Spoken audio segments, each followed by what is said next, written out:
ભરૂચ જિલ્લામાં online investment અને ટ્રેડિંગના નામે આચરવામાં આવતી સાયબર છેતરપિંડીના ગુનાઓને ડામવા માટે પોલીસ અધિક્ષક અક્ષય રાજની સૂચના હેઠળ સાયબર ક્રાઇમ પોલીસ સ્ટેશન દ્વારા એક મહત્વપૂર્ણ સફળતા મેળવવામાં આવી છે.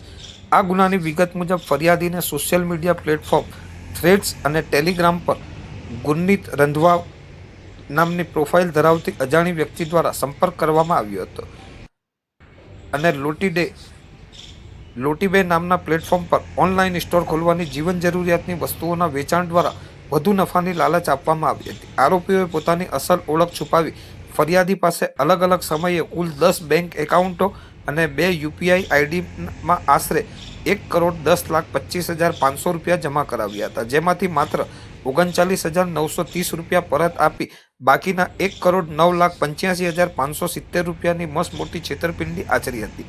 આ અંગે ભરૂચ સાયબર ક્રાઇમ પોલીસ સ્ટેશનમાં ભારતીય ન્યાય સંહિતાની 2023ની કલમો મુજબ ગુનો નોંધી તપાસ હાથ ધરવામાં આવી હતી. Police inspector VR. ભરવાડના માર્ગદર્શન હેઠળ હાથ ધરાયેલી તપાસમાં ટેકનિકલ સર્વેલન્સ અને બેંક એકાઉન્ટની વિગતોના આધારે સુરત અને જૂનાગઢ જિલ્લામાંથી 4 આરોપીઓની ધરપકડ કરવામાં આવી છે, જેમાં દિવ્યેશ ઉર્ફે દીવો ધીરુભાઈ ભુવા, કિશન શરદભાઈ ધડુક, પ્રશાંતભાઈ સુરેશભાઈ વઘાસિયા અને ઋષભ હરસુખલાલ સતાસિયાનો સમાવેશ થાય છે. આરોપીઓ પાસેથી 4 mobile phone, 6 ATM card, PAN card અને ક્રેડિટ કાર્ડ જેવો મુદ્દામાલ જપ્ત કરવામાં આવ્યો છે.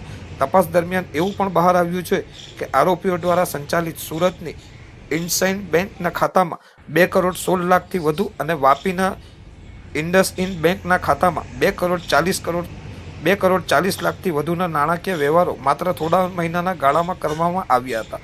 હાલમાં પોલીસે પ્રથમ 3 આરોપીઓના 4 દિવસના રિમાન્ડ મેળવી વધુ પૂછપરછ હાથ ધરી છે, જ્યારે ચોથા આરોપીની જૂનાગઢથી અટક કરી કાયદેસરની કાર્યવાહી તેજ કરી છે. ભરૂચ પોલીસે નાગરિકોને અપીલ કરી છે કે કોઈ પણ સાયબર છેતરપિંડીના કિસ્સામાં તુરંત હેલ્પલાઇન નંબર 1930 પર સંપર્ક કરો.